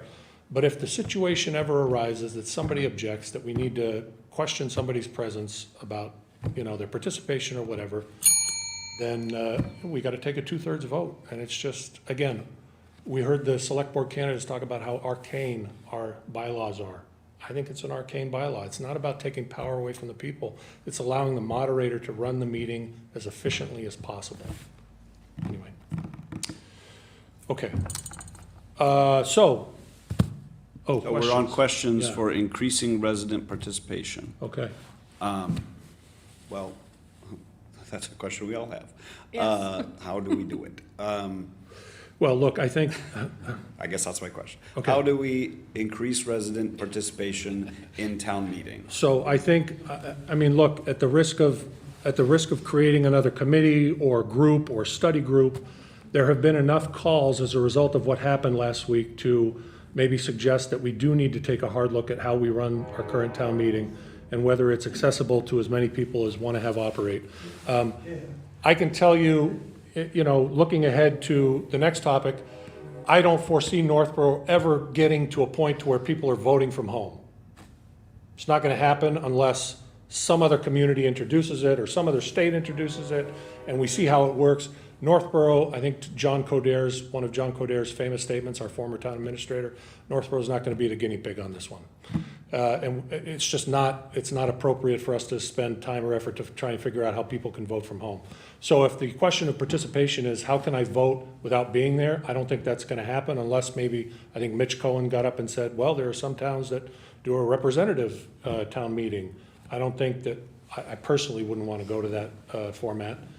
So really, it comes to the question of, do we split the town meeting into spring or fall, like some have suggested? Do we find a Saturday town meeting? And I'll be quite candid, when I put the petition together, did I consider that there were religious conflicts on a Saturday? I did not. Mea culpa. So maybe a Saturday meeting can never happen because of religious conflicts. Maybe we are stuck on nightly meetings. But I think that in order to garner more public participation, the warrant has to be super tight. And we cannot come to town meeting and say, oh, there are 6 articles we're going to vote to pass over. Or there are 3 articles that, we're not sure how the public are going to take them, so let's just put them out there and see how the public feels about it. And we end up with motions to amend, and now we're amending and voting on amendments. And so I would say that town meeting, again, Fred's not here, I wish he were. I'm going to ask the 2 sitting select board members, does Fred participate in the compilation of the warrant articles at all? No, not to my No, knowledge. can I ping pong one back of this crossfire format? How would you engage with the select board in that process? Well, How, so- when and how? So warrant articles, I think, start to take shape like around January, February, right? Am I right? I don't think any earlier than that. Yeah, they're being discussed, but like they're not in a list form Yeah. before that. I don't. So, I mean, I would really start to get involved, conversations with the town administrator, visiting a select board meeting, whatever it needed to be, to start taking shape, to start participating in the discussion, because this is a meeting that I'm responsible for. And if I'm elected as moderator, I don't want people coming to the meeting and saying, oh, town meeting is the worst because it just drags on and on and on. I want to solve that. I want to be part of the discussion that says, do we really need this article this year? Let's talk to the planning board, let's talk to whoever. Now, of course, if the audience were allowed to speak, I'm sure people would be like, well, then why did you put in 7 citizen petitions? Did we need those? And again, my response would be, look, I'm trying to improve the process. I saw an avenue to do it. I had a short window to do it.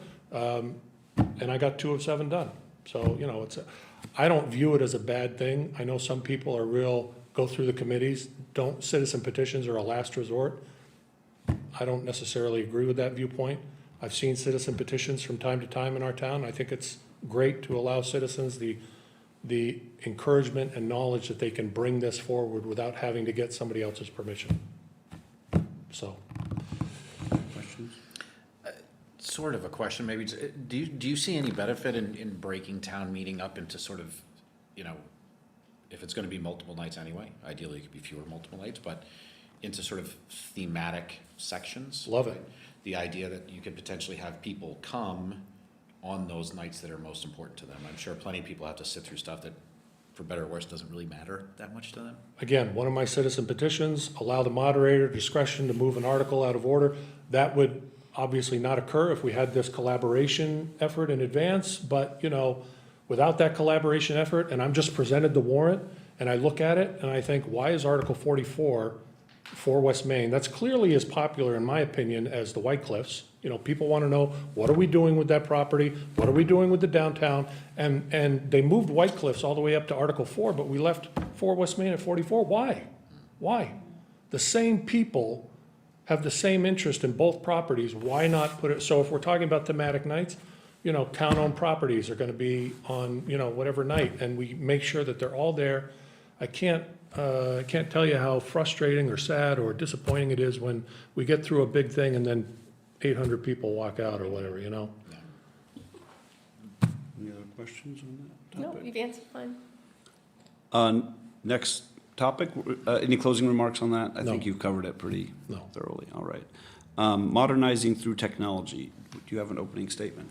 You know, I don't have necessarily an opening statement or much to say about this, because as I previewed in my previous topic answer, you know, I think the biggest thing relative to town meeting is, can we vote remotely? And I don't think we're going to get there. At least, I don't know how, and it's not going to be Northborough that's going to be leading the charge on that. But I will say that, you know, there were some comments made at your select board meeting the other night. Instead of verbal presentations, let's put up films that the town has already put together. That way we limit the time structure. I think that's great. Put up films.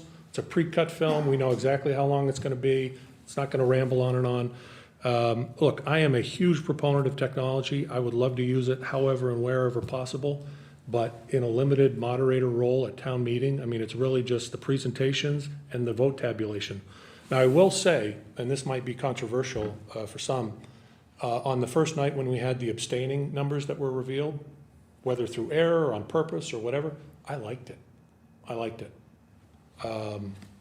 I think it's important for residents to see that 3 people didn't vote and it was a tie vote, if that's what happened. I don't know if it was a mistake or whatever, but, you know, if we had gone to somebody called for a card count after that tie vote, right? If we had gone to a card count, that would have forced people to put up their cards and say, look at me, I'm against this or I'm for this to all of my friends. You know, that would have been an uncomfortable thing. But I think it's just as uncomfortable and yet productive to show the numbers of those who abstain willingly from a vote and how it impacts the outcome. I liked it. Can I ask a question? This is maybe, I feel like I want to make sure we address this, although I'm not aware that it's ever been an issue. But you've mentioned, for example, the recommendations not being given orally but being written. What would be your process for making sure that any individuals who had accessibility difficulties would be able to have their needs met?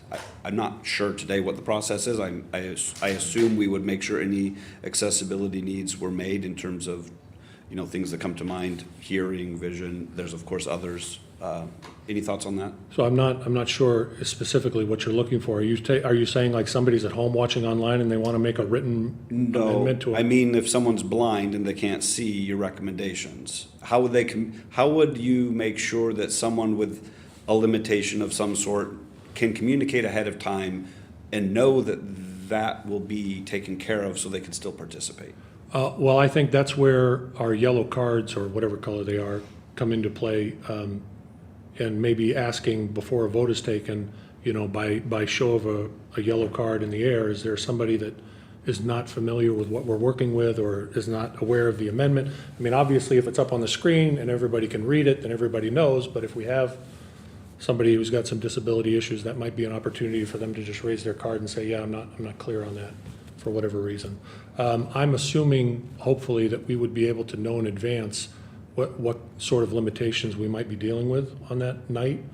Like, I don't know, those that are familiar with those individuals would come forward and say to the town administrator or to town council or to the moderator, hey, I've got so-and-so here, there's this limitation, so I just want you to be aware. I think that would be helpful for us to be able to know what we're working with, so.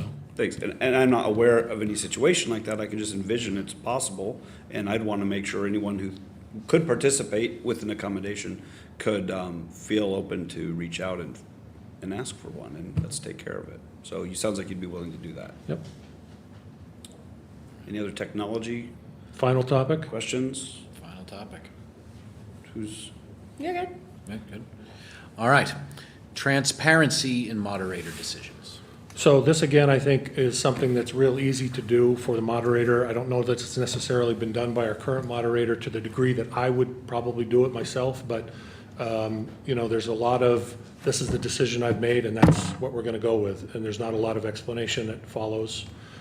And again, Mass General Law, broad discretion to the moderator. He's got town council behind him whispering in his ear, you don't have to answer that, or I don't know if he does, you know, whatever. But I am an over communicator. And I think that the more information people have, the more, the easier it is for them to walk them along the path, rather than just saying, I've made the decision, we're gonna move on, you know, your time is up, or whatever. So I have no issues with transparency in the decisions that a moderator makes. No issues communicating what my thought process would be. But again, you know, all of that requires time, right? I mean, we're trying to save time, we're trying to make town meeting efficient. So trying to explain that in the quickest possible way, while at the same time keeping the meeting going. But I think the moderator could do a better job of explaining decisions, so. Not even gonna ring the bell. You're within time. Not even gonna ring the bell. Question. So how do you view the moderator's role as a check to the select board? Well, as a check to the select board, I think the biggest thing is the preparation of the warrant, right? And again, I don't know how much he's involved, if at all, right now. He clearly, on the select board, you have no knowledge of his involvement. Maybe he goes to the town administrator directly. I don't know. She's not here to answer. But that would be my biggest answer in terms of the moderator's check against the select board, is the preparation of the warrant to make sure that, you know, we have the right warrant presented for town meeting, because again, the town meeting belongs to the town moderator. That's who runs it. That's who makes the decisions in it, not the voting, but the procedural and other decisions. So I don't want a warrant that's going to frankly embarrass me. Yeah, thank you. Do you think that the residents of the town have a strong grasp on what the moderator does? Outside of the town meeting? Yeah. I don't think so. Yeah. I mean, if I was to poll 100 residents, could they say, A, whether they're aware that the moderator appoints to those various boards and committees, or what those boards and committees are? I probably 90 plus out of 100 wouldn't be able to answer those questions. Yeah, yeah, I think it could go a long way to some education. I think particularly as it relates to your sort of administration over town meeting. I'm getting whispered we should wrap it up. Closing statement? Closing statement. Perfect. I love wrapping it up. Well, look, my closing statement is that Fred George is a town treasure. I acknowledge that. I think in an earlier candidates night, I acknowledged the fact that my mother actually held many open houses to get Fred on a select board 40 years ago. So our families have been sort of intertwined over the years. He was the select board member that came to my Eagle Scout Court of Honor and represented the town at my Eagle Scout, you know, hearing 30 years ago, or 40 years ago, however many years ago it was. I am an individual who believes in term limits. I'm an individual who doesn't think that there's an irreplaceable person serving in public service. We like certain people, we want certain people to continue, but that's never the way that our founding fathers envisioned governance, whether national or local. You come in, you do your part, and then you go, you know, and live your life. When I was on the select board in 2011, I served one term. I left voluntarily. Why? Not because I was going to lose. I mean, I made the decision before the elections were even opened that I wasn't going to run again, because I just didn't see a good use of my time in continuing. The town was operating very efficiently at the time, winning financial awards year after year. You know, it was just like, all right, I'll go find some other things. And that's when I got on the principal search committees and whatever. So I am not a power-hungry individual. I'm not somebody that's looking for control or, you know, whatever. I'm here to serve. And if people don't think I'm the right answer, then that's fine. They're entitled to their opinion. But I don't think having somebody in a position for 23 straight years is necessarily good either. I think that, you know, the person that took my spot on the Board of Selectmen Had I not resigned, would he ever have joined the Board of Selectmen? I don't know. But he did because I resigned, and he was beloved by the town. Jason, Rowe. yeah. Town loved him, and he did great things. Well, look, give me a shot. Fred's been in for 23 years. Maybe I'll do great things, and maybe at the end of however many years I decide to serve, 1, 2, 3, 4, 5, after I say, that's it, I'm done, maybe you all will be like, oh, don't go, and I'll be like, sorry. I'm not in it for 23 years. So anyway, thank you very much. Appreciate the opportunity. That concludes this evening's event. Thank you all for your attendance. Thank you very much to the candidates. I hope that it proved to be a fun and exciting time. Also want to make mention again that tomorrow you get to have it again. Algonquin Regional High School, 7:30. It's going to be a different format, but should, again, prove to be very informative and exciting again. So thank you all so much. Thanks for coming. Can we take a picture?